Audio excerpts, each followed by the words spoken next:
सम्मान के योग मेरे पिता तुल्य बुजुर्गों, नौजवान साथियों, जहां तक आवाज सुन रही मेरी माताओं बहनों, सबसे पहले आप सबको हाथ जोड़ के राम राम। मैं आज आपके बीच में कोई राजनीतिक तौर पर नहीं आया, मैं आपके पास पारिवारिक तौर पर आया हूं। जननायक चौधरी देवीलाल जी ने हरियाणा प्रदेश को हमेशा अपने घर का दर्जा दिया, हरियाणा प्रदेश की जनता को अपने परिवार से बढ़कर के माना, और हम भी आपको अपने परिवार के सम्मान मानते हैं। उसी कड़ी में आज आपके बीच में आया हूं, जहां जननायक चौधरी देवीलाल जी का जन्म दिवस हम लोग हर साल मनाया करते हैं।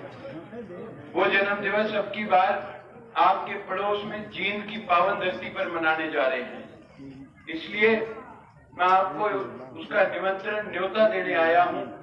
जहां जननायक चौधरी देवीलाल जी को श्रद्धा सुमन अर्पित करेंगे, वहीं आपके अपने चौधरी ओम प्रकाश चौटाला जी 10 साल बाद अपनी सजा पूरी करके आपके बीच में उस सभा में मौजूद होंगे, और अकेले नहीं आएंगे, उनके साथ देश और प्रदेश के अलग अलग वो राजनेता जिनने जननायक चौधरी देवीलाल जी के साथ काम किया है या उनकी नीतियों में अपनी आस्था रखते हैं, उनकी विचारधारा से जो काम करते हैं, वो सभी उस सभा में मौजूद होंगे। नौजवान साथियों, मान करके चलो, जब ये सारे विपक्ष के नेता एकजुट होकर के उस सभा में आएंगे और जननायक चौधरी देवीलाल जी की सोच के मुताबिक वहां पर चर्चा करेंगे, तो आज के जो देश के राजनीतिक हालात हैं उनको कैसे बदला जाए और कैसे देश और प्रदेश में सुधार लाया जाए, उसके ऊपर बड़े फैसले लिए जाएंगे। इसलिए हमारा फर्ज नौजवानों का ज्यादा बढ़ता है। इन बुजुर्गों ने अपनी जवानी में चौधरी साहब की विचारधारा के अनुसार बहुत सी लड़ाइयां लड़ी, बहुत से आंदोलन करे, बहुत सी सत्ताएं बदली, बहुत सी सत्ता परिवर्तन करे, और वो सब इन्होंने किया तो हरियाणा प्रदेश और देश के उज्जवल भविष्य के लिए किया। इनका कोई अपना स्वार्थ नहीं था। आज जो प्रदेश और देश में सरकार है, इनकी नीतियां, इनके कानून ऐसे हैं जिनकी वजह से हमारे देश और प्रदेश का जो भविष्य है वो कहीं ना कहीं अंधकार में धकेला जा रहा है। नौजवान साथियों, हमारा फर्ज ज्यादा बनता है एकजुट होकर के लड़ाई लड़ने का। कहीं ऐसा ना हो बाद में हम पछताएं भविष्य में जाकर के कि हमने उस टाइम एकजुट होकर के सरकार के खिलाफ अपनी लड़ाई नहीं लड़ी। जननायक चौधरी देवीलाल जी ने जब ये संगठन खड़ा करा था, उनकी एक सोच थी किस प्रकार जो कांग्रेस पार्टी ने पूंजीपति व्यवस्था देश के अंदर खड़ी कर रखी थी, उसको कैसे खत्म किया जाए।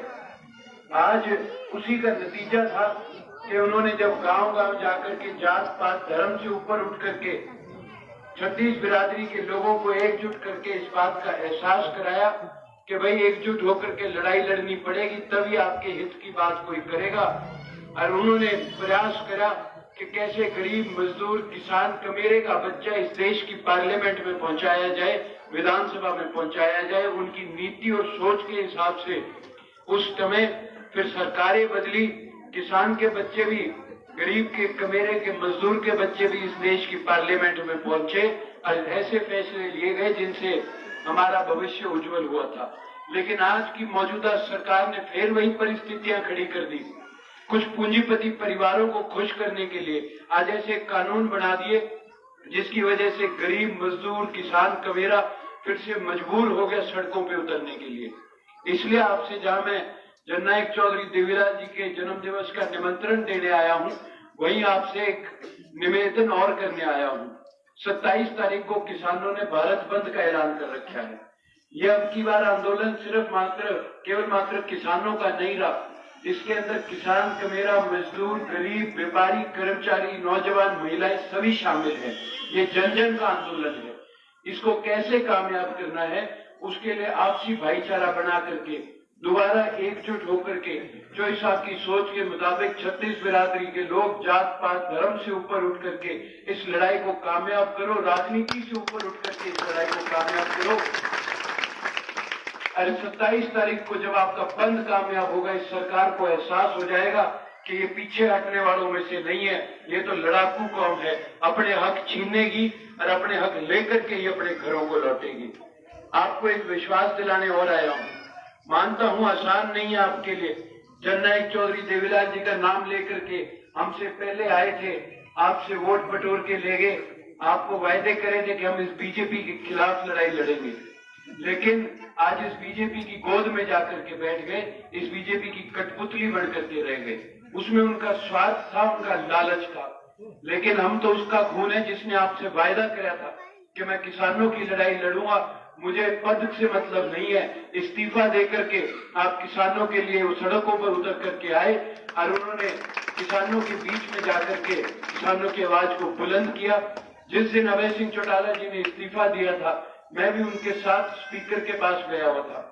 हम जब इस्तीफा देकर के बाहर निकले, उन्होंने मेरी और छोटे भाई अर्जुन की ये जिम्मेवारी लगाई कि भैया प्रदेश में जहां जहां किसान बैठे हैं उनके पास जाकर के उनको विश्वास दिला करके आओ कि हम उनके साथ खड़े हैं, कंधे से कंधा मिला करके इस लड़ाई को मजबूती से लड़ेंगे और जब तक किसान कामयाब नहीं होंगे हम अपने घरों को नहीं लौटेंगे, क्योंकि हमारे घर राजनीति से नहीं चलता, हमारा घर खेती से चलता है। हम आज भी किसानी से जुड़े हुए हैं, इसलिए आपसे वायदा करता हूं कि आपको धोखा नहीं देंगे। आप जो मान सम्मान मुझे दिया है उसे कायम रखूंगा।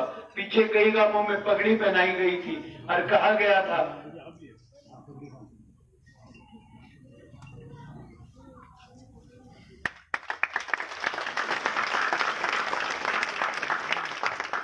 मैं आपका बहुत बहुत आभार व्यक्त करूंगा बादशाहों का कि आपने मुझे ये पगड़ी पहनाई। पहले भी जहां कहीं मुझे ये पगड़ी पहनाई, मैंने वहां ये बात कही थी, हालांकि हूं तो उम्र में छोटा, इस पगड़ी के असली हकदार तो बुजुर्ग होते हैं।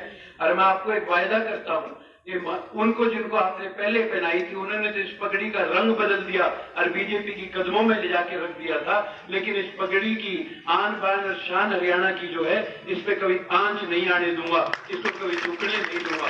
ये मैं आपसे वायदा करता हूं। बस इतनी बात करने आपके बीच में आया था। जहां आप बुजुर्गों ने इतना प्रेम प्यार दिया, आपसे वायदा करता हूं लगातार आपके बीच में आता रहूंगा, आपसे मिलता रहूंगा, क्योंकि जितनी बार मिलूंगा आपसे जानकारी बढ़ेगी, आपसे आपसी प्रेम प्यार बढ़ेगा। और पुनः एक ही निवेदन करूंगा, 25 तारीख को ज्यादा से ज्यादा संख्या में जींद पहुंचकर जहां उस महान आत्मा को श्रद्धांजलि सुमन अर्पित करो, वही 27 तारीख को इस भारत बंद को कामयाब करो। इस सरकार को जता दो कि अब हटेंगे नहीं, अब झुकेंगे नहीं।